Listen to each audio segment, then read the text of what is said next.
What's going on, everyone, and welcome back to the Surprise Jab Podcast. I'm your host, Zach Ruger, surprising you with new topics every single week and jabbing you with your daily dose of UFC. And we're back. It's late at night, but you know what? We still got a lot to talk about as UFC Shanghai is this weekend, coming at you 2 a.m. Central Time for the prelims, 5 a.m. Central Time for the main card over in China. Yeah, looking forward to this one. A lot of fun fights on this. The main event, Yadong, Umar Nurmagomedov, title shot implications. I'm pumped for that. Also, we're going to be kicking off today's episode with a recap of Dana White's Contender Series, episode 10, or season 10, episode 3. It did not disappoint. 4 finishes and the biggest upset in Contender Series history. Yeah, we got a lot to talk about there, but you know, my new job is off to the races, hot and running. It started off good. The people are great. I don't mind the work. I really don't. You know, I'm starting off new. I'm pretty much a novice when it comes to recruiting, but I'm very excited to be building my own book of business, working with candidates, eventually getting clients, working through them. I'm going to start joining organizations. I'm really looking forward to it. The one downside is, I love living with my grandfather. I love being in the suburbs, but the train commute, it leaves me having to get up early and leaves me having to go to bed early, which is not that easy for me, but we're getting around it. I was just at the gym, and let me talk about some people who are always in the gym, which is MMA fighters. So first off, we're going to just start this episode by recapping Dana White's Contender Series, episode 3 of season 10. Wow, what a card. So we opened up with Nick Galanti taking on Carlos Petroszule. Nick Galanti was coming in 7-1 as the minus 210 favorite. He's from New Jersey, trains with Joe Pyfer, trains with Sean Brady, and is your current reigning defending CFFC champion. And he's coming in against Carlos Petroszule. And Carlos Petroszule is on a big win streak. He's 15-1, great experience, Samurai Fight House champion. But it soon became evident that there's levels to this. And I could tell right from the walkout, Carlos Petroszule did not have the build of someone who is going to win. And fight gets going. Nicholas Galante shoots a takedown. Petroszule manages to defend it. And then they go into the clinch, and Galante raises a right hook from hell, knocks Petroszule out cold 35 seconds into the fight. That is right, Nick Galante, welcome to the UFC. No-brainer from Dana White here, and this guy's good. Let me tell you, welterweight, you have gotten yourself a very, very fun fight. Actually, middleweight. Wait a second, this guy was fighting at middleweight. His last weight, I thought, was at welterweight. I guess Nick Galante is a middleweight, so shout out for that. Oh, the next 2 fights are welterweights. That's what it was. But great knockout from Nick Galante. Going to be his second career knockout. Only his second career knockout. 6 of his 8 wins are by finish now, and he is now on a 5-fight winning streak. Actually, is it up to 6? That's up to 6. 6-fight winning streak for Mr. Nicholas Galante. Does he have a nickname? No, he does not. How about the Nicholas Right Hook Galante? I hate it. Forget I said that. But great work. Gets a contract. It's fun to think about potential middleweights he could maybe take on. Middleweight is deep. I can't lie. It is a very, very deep division. I don't even know who, the rankings are different when it comes to guys in the UFC and outside of the UFC. Wow, this is actually a fun fact. I haven't looked at this. Nick Maximoff, who was cut by the UFC, is on a 6-fight winning streak. Yeah, this guy lost to Jacob Malkoun and then has been on an absolute tear. Sorry guys, we're going off a little streak there, but very interesting. Actually, it's so weird looking at the rankings. A lot of PFL guys, a lot of Bellator guys, of course, Johnny Eblin's there. But, in terms of someone he could take on when he comes over, oh, man, there's so many middleweights out there. Maybe a bum. Should we give him a bum? Who's the guy Edmund Shabazian knocked out? He would bet Dylan Budka. Is Dylan Budka still in the UFC? We could run that. But for Carlos Petroszule, 15-2, yeah, he's not coming to the UFC. He's not UFC quality. He's not cut out for it. But you know who is? Nicholas Galante. We did not predict that correctly, by the way. But I'll tell you what we did predict correctly. The career ender, Ronald Humphrey, defeating Alexis Miranda. By the time the odds closed, he was a minus 1,400 favorite. Yeah, that'll do it. That'll absolutely do it. And let me just tell you, this is just a massacre. This is Ronald Humphrey dropping Alexis Miranda, landing 5 takedowns, eventually getting him out of there with a real naked chokehold, landing just punches, trying to put him out. This was 4 minutes of Alexis Miranda being terrorized on a Tuesday night. Just unfair. I mean, Ronald Humphrey looked every bit a favorite as he was. He's now 5-0, 25 years old. Of course, trains out of the American Top Team Atlanta Gym.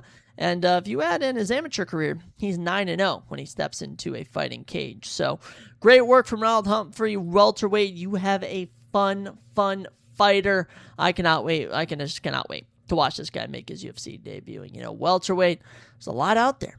There's a lot of welterweights, similar to middleweight. But I'll be honest, I feel like this guy's really good. I really do. In terms of an opponent, though, it'll probably be someone lower level.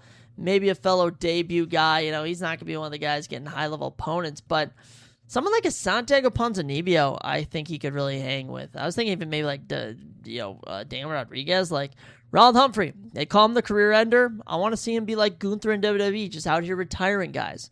He's fun. He was good, and he dominated against Alexis Miranda.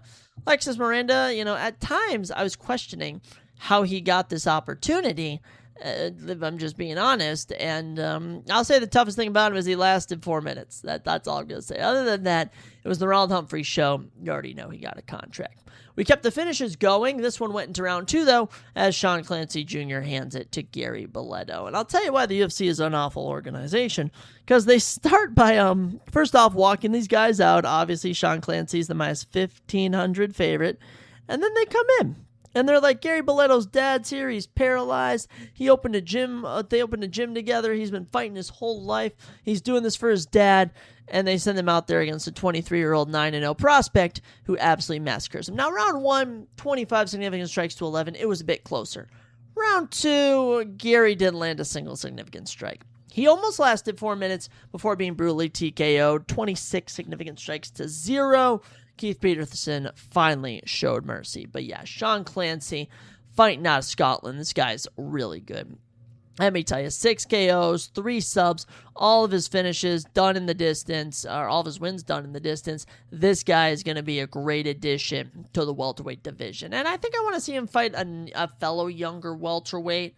I think I saw Punahele Soriano versus Daniel Danchenko was announced. I don't know Sean Clancy's skill level, but the loser of that could potentially be an option. Or maybe a veteran like Carlos Leal. I know Ignacio Bahamondes is taking a Muslim League off. Loser of that. Those might be 2 high-level fights. But Sean Clancy, great work. Very happy for you. As for Gary Belletto, you can't win them all, man. And, this is a former double champion. He was great in boxing.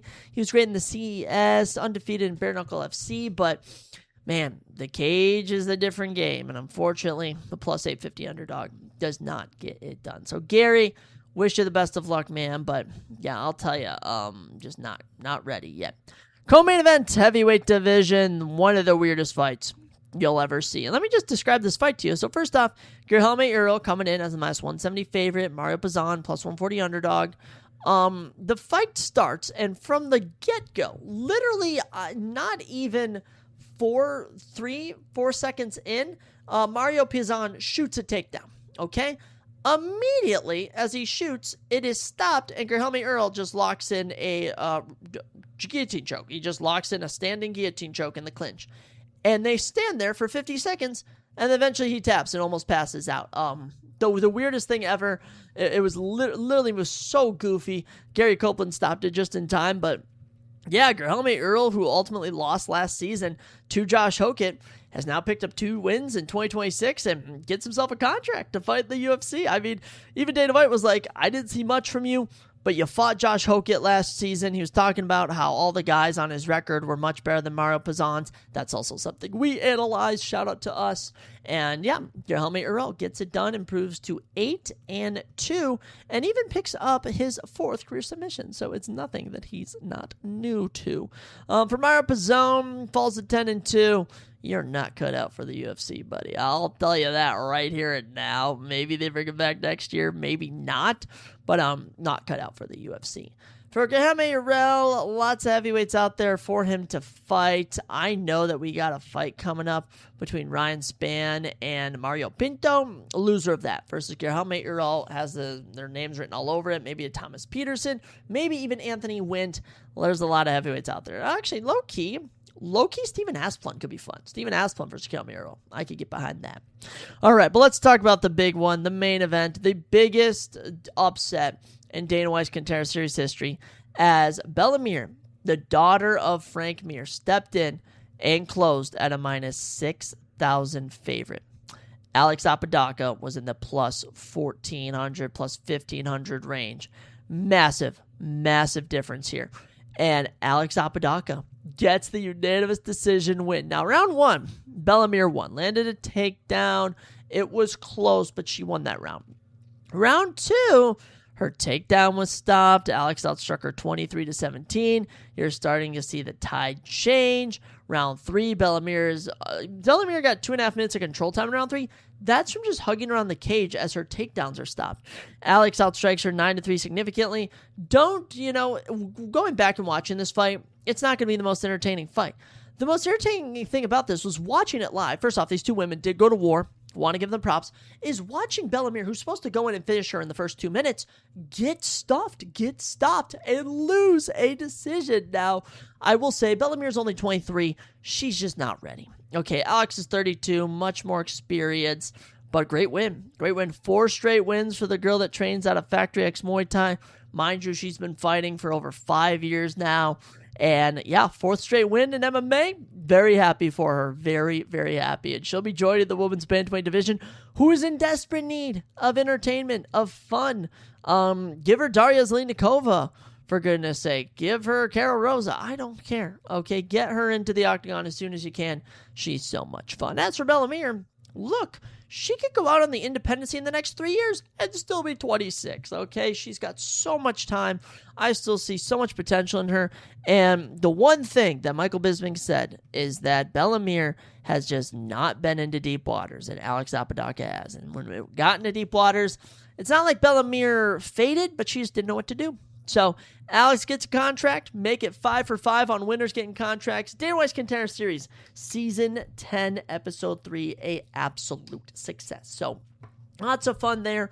Always enjoy watching it, and I'll legit be watching that every Tuesday for the next 7 or so weeks. But our attention will turn to UFC Shanghai, but I did want to give a little shout out to some of the fights that we got coming up on Episode 4. That is right. Episode 4 will be coming out next Tuesday.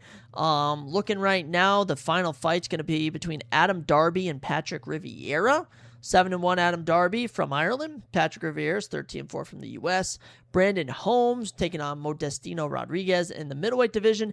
Adam Livingston versus Hunter Smith in the lightweights. Sylvester Sanchez versus Liam McCracken in the lightweights. And in the heavyweights, Charlie Cleveland takes on Gabriel Laurencio. Charlie Cleveland. Wow. I've heard about that guy at LFA. So a lot of fun fights. Let's talk about some fights that we'll be watching this Saturday.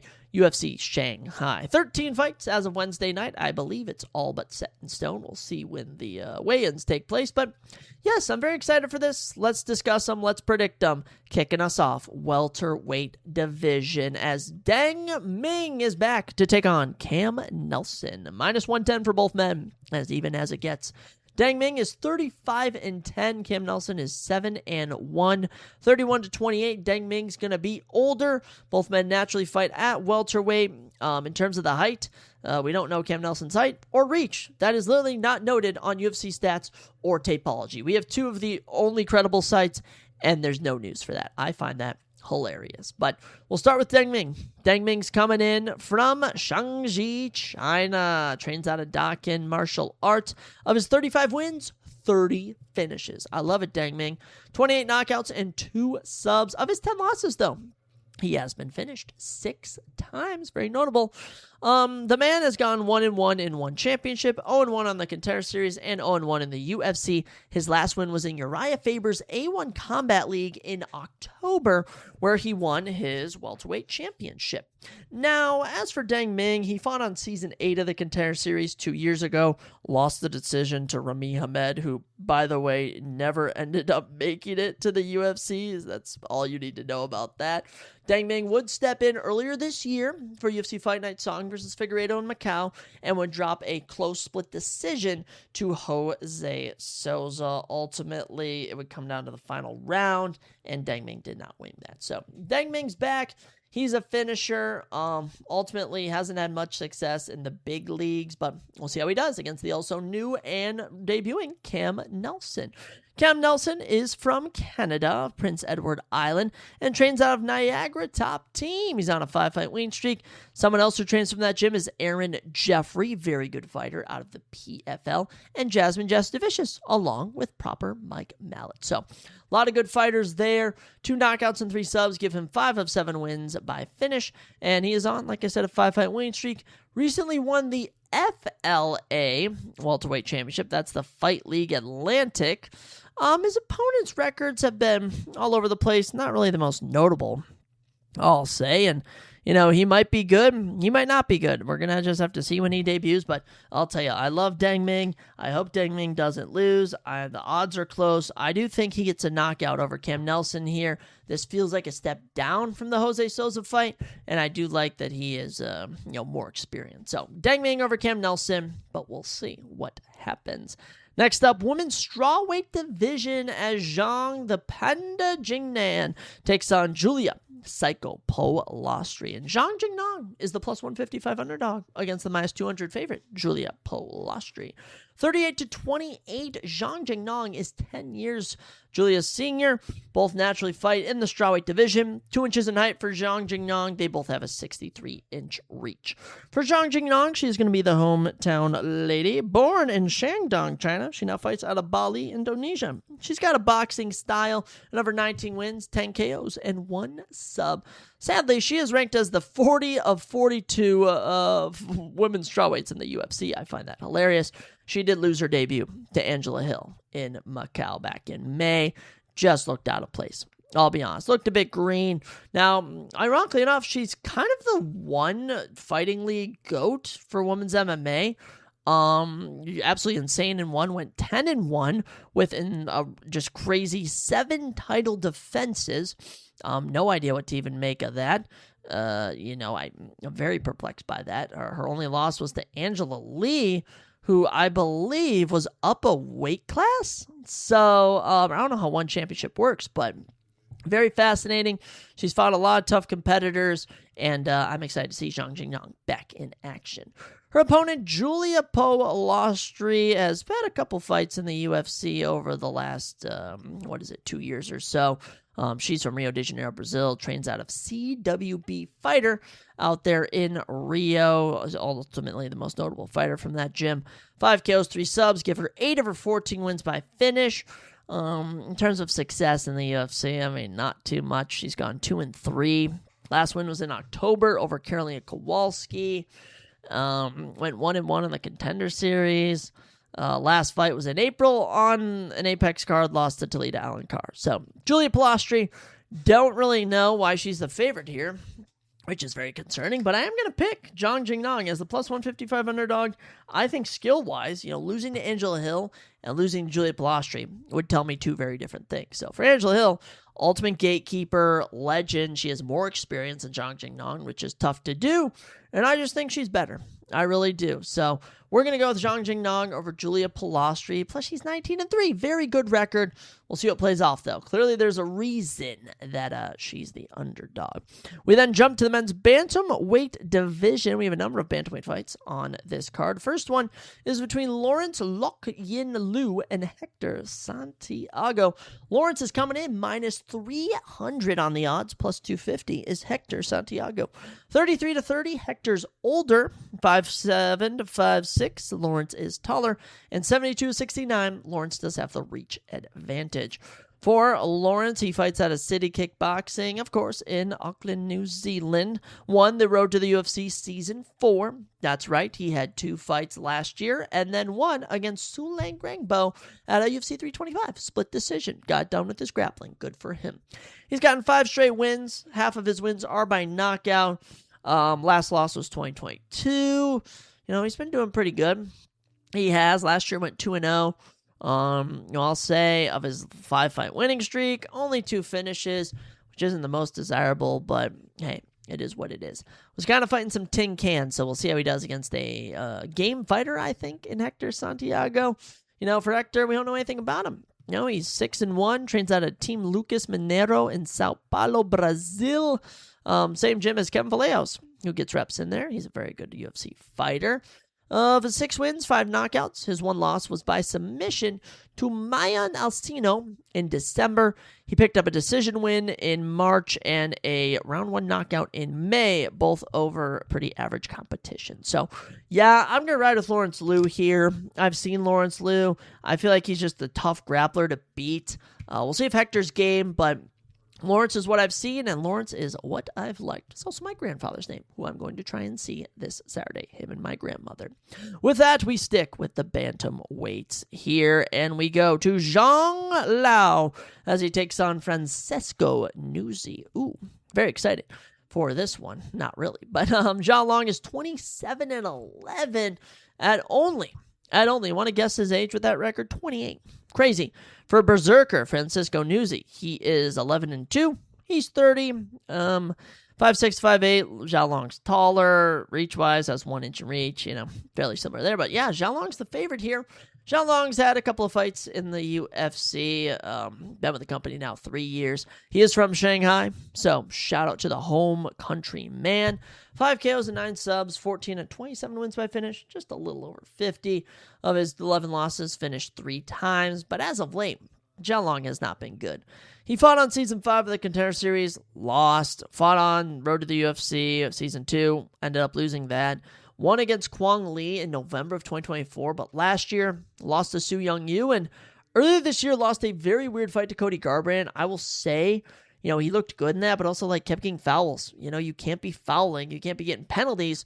Come on now, Zhao Long. So there's that. As for Francesco, he fights out of one of my favorite countries, Italy. That's right, he fights out of Italy. He was actually born there, but now he trains out of Altamuri Bari, which I believe might be near Rome. I don't know. I'm kind of speaking nonsense, but yeah, he's 11-2, coming off of a win in where did he get a win in? Cage Warriors in October. He did have a no contest in Cage Warriors in April. Last loss was to Mando Gutierrez in the PFL. Mando Gutierrez, we are familiar with his game. I believe he had a fight on the Contender Series. Let me just look real quick. Yes, he lost to Raul Rosas Jr. Oh, that is not what you want to see. But yeah, Francisco's been all over the place, in terms of grappling. This guy had some good grappling wins in the early 2020s. For MMA, though, a lot of canceled bouts. Didn't have a single fight in 2024. He does hold a win over Bernardo Sopage by split decision, UFC fighter. His opponents have decent records. Francisco's coming in, 5 KOs, 3 subs. Not too shabby. Don't really know if he has the look of a UFC fighter, if I'm being honest. And, for Zhao Long, I would love to pick him, but he just hasn't shown me much. He really hasn't. But then again, I haven't seen anything. Francisco, he is the underdog. He is older, but I like Italian fighters. You know what? Oh, or should I go Zhao Long? Oh, this is where I get torn. It's these close ones. If you were not aware, I make all my predictions live on this podcast. Gosh, Francisco Nuzzi or Zhao Long. Do we really think Francisco Nuzzi is going to get the win? I don't know, but I can't pick every Chinese fighter. Let me just double check. Am I really picking every Chinese fighter? Frick, I am. Do we think every Chinese fighter is going to win? That doesn't always happen, but you know what? Screw it. We're going to go Zhao Long. He's the favorite. I might regret it with Francisco Nuzzi, but also, there's levels to this, and Francisco Nuzzi just isn't enticing me with his past. So that's what we'll do there. For the next matchup, we are in the flyweights. I can't even believe I have to drop a prediction for this, if I'm being honest. Ray Tazura takes on Kevin Borjas. Ray Tazura is the -600 favorite. 24 from Japan. Absolute killer. All right, he is a absolute dog. His only career loss is to Joshua Van by decision. Other than that, one road to the UFC Season 2. Since then, has gone 2-0 in the UFC. Besides that, lost Josh Fan, so 2-1. Picked up a submission win over Louis Garuli in May, which is very dominant. Ray Tazura, one of the few fighters representing Japan, fights out of there. Big fan of his. By the way, 9 of 11 wins by finish. For Kevin Borjas, he is one of the more mystical fighters, as of course the Meta UFC rankings have him ranked at number 11, which makes literally no sense, as Kevin Borjas' biggest win is probably Andre Lima. Other than that, he's 2-4 in the UFC, 1 on Season 7 of the Contender Series. He's only lost to tough guys, but still nonetheless, 1-1 this year. Not very entertaining. Represents Peru, trains out Pitbull Martial Arts. 8 of his 11 wins by knockout. There's that, but I got Ray Tezura taking him down, drowning him, and making him quit. That's all I have to say for that matter. Yeah, big Ray Tezura fan. Kevin Borjas, whoever let you get ranked as high as he is. Featherweights in the next matchup as Jack Farr Jenkins, the Australian, takes on Sean the Sniper Woodson. Jack is 14-4. Sean's 13-2. 6'2" to 5'7", an insane height, and a 78-68 insane reach advantage, both of which go to Sean Woodson. Orthodox stands for Sean. You're going to be getting that southpaw, or I think he fights more switch, I would say, as Jack Jenkins. Odds have Jack as the plus 125 underdog, Sean the minus 150 favorite. Let's start with Jack.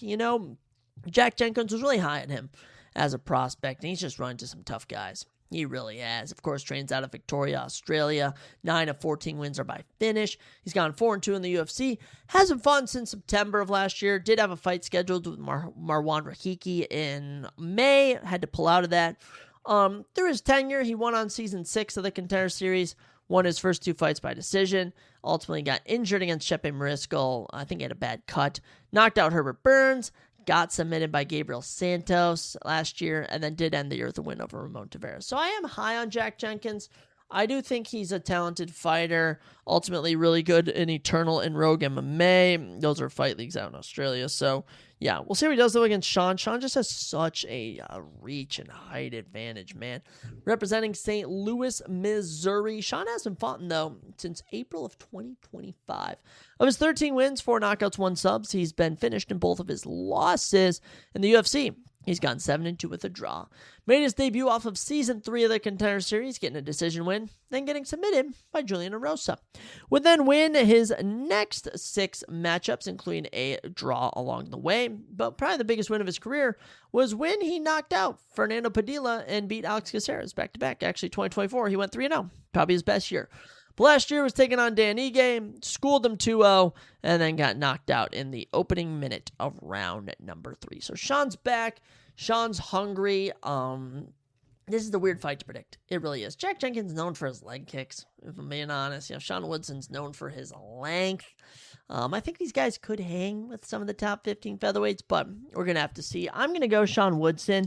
He is the favorite. His reach is just too enticing, and with the style both these guys fight, if he can just avoid getting his legs chewed up by Jack Jenkins, he can probably get him out of there with a regular decision. So Sean Woodson over Jack Jenkins. Sean Woodson's also ranked on Tapology as the number 15 UFC featherweight. Very, very odd. We jump back to the flyweights for our next 2 matchups. First one coming at you from Namzri Steppe Warrior Batabar as he takes on Andre Mascote Lima. This should be a good one. Andre's the minus 250 favorite. Namzri plus 200 dog. 27-25. These are some young guns, 5'7" to 5'6". Both have a 68-inch reach. These two have a similar build, similar age, similar styles as well. For Andre Lima, he is the favorite, and he unfortunately lost his first professional fight to none other than the man who's fighting on the same card, Kevin Borjas. Close decision. I personally did not think he lost, but that's another point. Before that, he is known for being bit in his UFC debut against Igor Severino. Other than that, just some run-of-the-mill decisions. Did get a submission win last year. He's a tough prospect, but at the same time, nothing too spectacular, I'll say. 6 of 11 wins by finish, 4-1 in the UFC. We'll see how he does against Namzri Batabar. Namzri Batabar will be making his UFC debut. He fought on Road to the UFC Season 4 and Season 5. He won it in May. Just is yet to fight actually under the UFC itself. He trains out of Mongolia on a 6-fight winning streak. 5 knockouts, 5 subs give him a 100% fitness rate. Oh my goodness, he has not lost since 2022, where his only professional defeat is to fellow UFC fighter Niam Jergal 2-men-to-brawl. Wow. Other than that, all of his wins have come by finish, a majority of them knockout. Andre Lima, I'm sorry. I'm too enticed by Namzaraj Batabar, and I actually worked with a guy this summer called Batabar. So we're picking him. I know he's making his debut, but for being a plus 200 underdog, that's too good to pass up. Andre Lima is talented. I don't think he's that talented. I think Namzaraj brings the pressure, takes him out, and maybe gets the finish. We'll see. Sticking with our flyweight division, Belal Hassan makes his debut, oh my gosh, against Nilson Rojas. That's who they're throwing at him. If you didn't know, Belal Hassan, similar to Anthony Wynn, fought on episode 1 of the Contender Series, absolutely destroyed his opponent. He's a minus 500 favorite here. He's undefeated. He has 8 of his 9 wins by finish. Went 8-0 in the CFFC with 3 title defenses. This dude's crazy. Like he's legit one of the best prospects I've seen, and he's only 25 years old. So, born in Hawaii, represents Indonesia, fights out of Everett, Washington. He trains all around. He really is that guy. He's already racked up 2 fights in the last calendar year. This will make it his 3rd as he makes his UFC debut against the fellow undefeated Nilson Rojas. Now, I kind of, went over him quickly. We've touched a lot on him over the last few weeks, Mr. Belal Hassan, so you should be familiar with his game. Lightning fast kicks, lightning fast punches. He's very talented. Now, for Nilson Rojas, he's representing Lima, Peru. He's 9-0 at 27 years of age. 7 of his 9 wins are by knockout.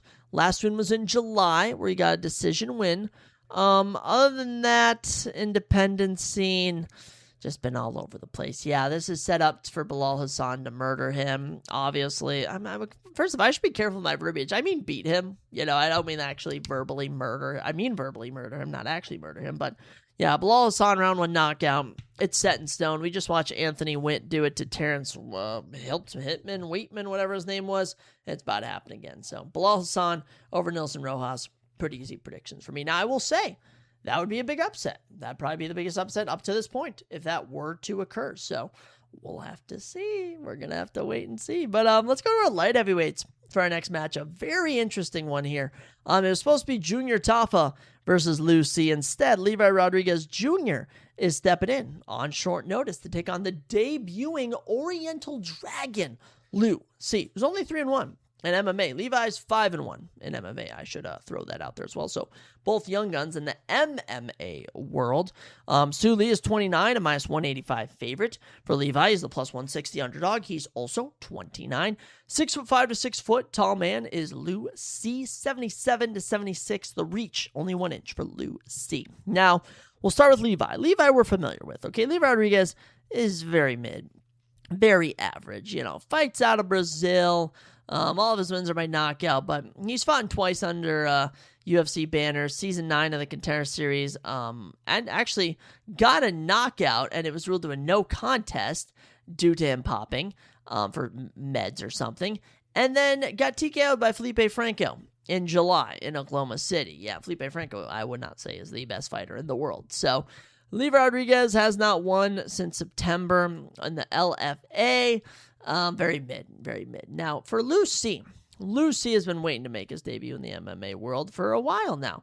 Finally got a fight booked with Junior Tafa, and then ultimately Junior Tafa pulled out. Now, in MMA, last got a win in 2026, round 1 TKO. Lost in 2024, 2023, went 2-0. All right, he's more known for his kickboxing. This man is absolutely nasty in the kickboxing world. I mean, he's a K1 world champion, 2, 4, 6, 8, 10-2 overall, and he's gone undefeated since 2023. All of those wins coming by knockout, except for his last one in September of 2024. So, Lucy, he's bringing that style over here. And honestly, it's easily counterable with Levi Rodriguez Jr. if he can just land some takedowns. Do I think he's gonna? No, I think Lucy knocks him out. And you know what? There's a reason he's a minus 185 favorite, because people think the same. So the 29-year-old Lucy, the man from China, I think we're picking almost every China fighter on this card tonight. All right, now we are on the main card, if I didn't announce that. And we got a flyweight matchup. And it's between ranked flyweights, finally. Ranked fighters. As we have the number, where's he at?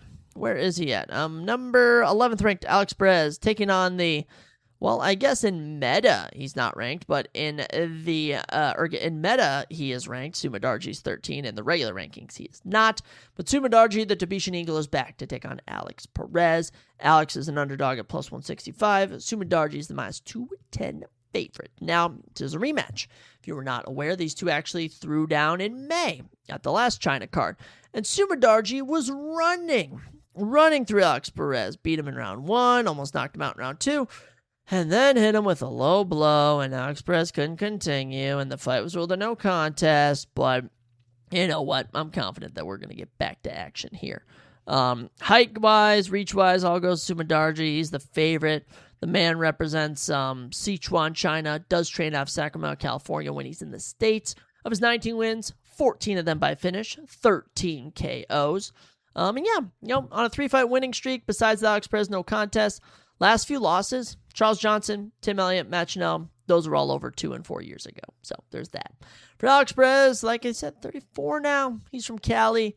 Of his 26 wins, 14 finishes. Of his 10 losses, 80% of them he's been finished in. And yeah, he did start off the year with a win over Charles Johnson. Good job to him. Snapped his 2-fight losing streak. But he's been so mid. I mean, this guy is just as average as it comes. 8-6 in the UFC. And I'm rooting for Sumadarji. I'm just not an Alex Perez fan. I'm sorry, Alex Perez. I would love to have you on the pod, but Sumadarji, I'm rooting for him. I think he runs it back, gets a knockout again, maybe even a submission or something. Whatever Sumadarji wants, Sumadarji can go out and get. With that, we get our third to last matchup, Kaya Sakura and Al Gorkwin, the Mongolian murderer. They're trying to set Kaya Sakura up for another nasty knockout. Now he's a minus 400 favorite. Al Gorkwin is plus 320. Height, reach, very similar. All right, age, very similar. Now, where these two kind of differs their records. Al Gorkwin's 26-13. Been with the UFC now for 5 long years. He's born in Mongolia, China. Inner Mongolia, China, I should say. Fights out of Arizona, Phoenix, though. Or Phoenix, Arizona, I should say. Fight Ready MMA. 10 of his 13 wins by finish, or 10 of his 26 wins by finish, so he's a decision machine. Of his 13 losses, he's only been finished 5 times. Last time he won, he knocked out Cody Gibson in October. Last time he fought, though, Cody had knocked him out in May in China, round 2 knees. So, hasn't done much. Biggest win probably is Cody Gibson. Not saying much there. He's fought tough guys, though. Amin Zahabi, Raul Rosas Jr., so we'll give him a bit of a lean way there. Now, this is at bantamweight. Of course, Kaya Sakura dropped or went up from flyweight and has had some success. The man from Japan, with 18 of his 22 wins by finish, ended up taking on Cameron Smotherman and knocked him out in under 2 minutes. Dirty knockout, put him to sleep. Ultimately, lost his first 2 UFC fights. Al Gorkwin knows what he needs to do. He needs to get Kaya Sakura to the ground to win this fight. If he doesn't, he's going to get submitted. So we're picking Kaya Sakura. Give me a round 1 knockout. They're just trying to build up Kaya Sakura because he's so fun. Former 1 champion. Kaya Sakura's had some absolute wars with Kyoichi Horiguchi, Manel Cape. He's been all over the place over there in Rizin. So we'll see how this one goes. Should be fun. Would it be an upset if Kaya lost? Not really, but I do think he'll get it done. Back to the rankings here, this time in the women's strawweight division, as the number 4 ranked Yan Xiaonan takes on the number 14 ranked Denise Gomez. Wow. What is she at? 4 versus 13? That's crazy. Yan is the minus 145 favorite. Denise at plus 115. Yan's 37. Denise is 26. 5'5" to 5'2". The height goes to Yan Xiaonan, reaches the same at 63 inches. In terms of Yan Xiaonan, look, 19-5 in the UFC. She's fought for a belt before, trains out of Sacramento, but does, credit Liaoning, China as her home. 9-4 in the UFC, lost to Zhang Mili at UFC 300. Last win was November 2024. This is crazy, actually. Her last fight was in April of 2025, lost to Verna Jandinova. Barely even remember that. She's knocked out Jessica Andrade, beaten Mackenzie Dern in a main event. She's been all around. She's a pretty good fighter. Kind of a decision machine, though. I will say, of those 19 wins, only 9 finishes. Hasn't had a finish in 3 years. Maybe Denise Gomez can spice things up a bit. But Denise has been, hard to read. She's been beating lower level competition. Born in Rio, fights out of Vegas, 4 straight wins, 7 of those 12 wins by knockout. But, her last loss was to Angela Hill in 2023. Also, in 2024, lost a grappling contest at UFC Fight Pass Invitational to Gigi Canuto, but then got back going, split decision win over Edward Mora, then a decision win over Caroline Kowalski. 2025, knocked out Elise Reed, and won a decision over Tisha Pennington. So, both of these ladies yet to fight this year. When I saw this fight, I immediately thought Yan Chaonin. Ultimately, Denise could win, but Yan usually does a great job in China, so we're going to go with Yan there. Probably a decision. Probably not the most exciting fight, but hey, anything can happen. Anything. We know that song? Yeah, it's true. Do we really care what happens, though? No, not so much. But we do care what happens in the main event of the evening, guys. Umar Nurmagomedov, Song Yadong. You are looking at your number 3 and number 6 fighters in the bantamweight division. And on a crazy note, Umar's a minus 550 favorite. Song Yadong's plus 410. Crazy odds here. Same height, similar reach, 28 to 30. Song's younger. But it's close. It's as close as it gets. And, for Song Yadong, he's a hometown boy. And Song Yadong's always just had a chip on his shoulder and fighting since he was a teenager. Born in Harbin, China, now fights out of Sacramento, Cali. 13 of his 23 wins are by finish. 12-4 in the UFC. He's had a pretty crazy year so far. Ultimately, 2025, won a main event against Henry Cejudo, lost to Sugar Sean earlier this year in a very close fight, 29-28, down to the wire, and then submitted Davison Figueiredo in China in May. So, the year's been crazy for him. Holds wins over Ricky Simone, Chris Gutierrez, those are both main events. Last loss was Pierre Yan. Matter of fact, his last 3 losses over the last 5 years have come to Corey Sandhagen, Pierre Yan, and Sean O'Malley, none of which could actually finish him. Corey Sandhagen couldn't finish him. He just had a bad cut. So, Song Yadong is a striker, can also mix it up with the grappling, but he's taking on maybe the best pure grappler in the UFC. Barab can give him a run for his money, but Umar Nurmagomedov from Dagestan, Russia, absolute killer. 2 KOs, 7 subs, so less than 50% finishing rate. Fun fact, he was actually supposed to fight David Martinez in July. Thankfully, that fight never ended up happening. That was just been a waste of David Martinez. But Umar lost to Merab last January.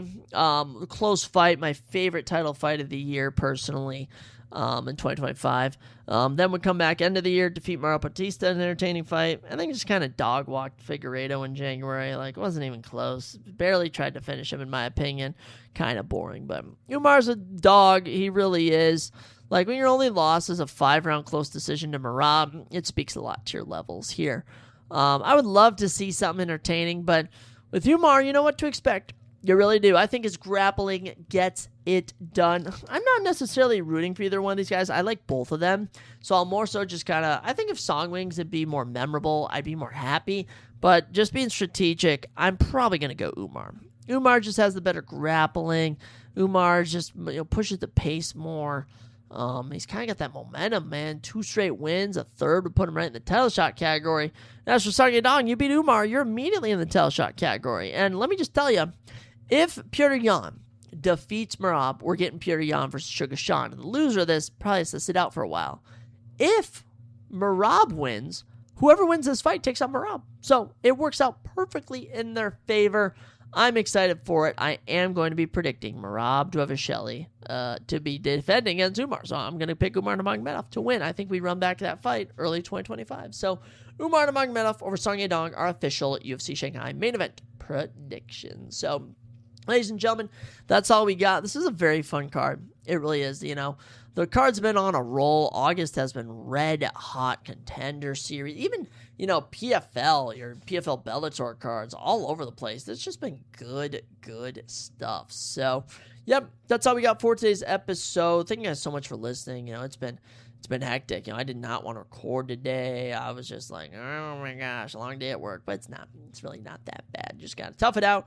Go to the gym. Was able to FaceTime the girlfriend. We are getting it done. It's 9:07. I might go have a piece of pie after I upload this. By the time you're listening to this, it'll be Thursday. So, ladies and gentlemen, stay groovy, stay fresh, and I'll catch you next time on the Surprise Jab Podcast.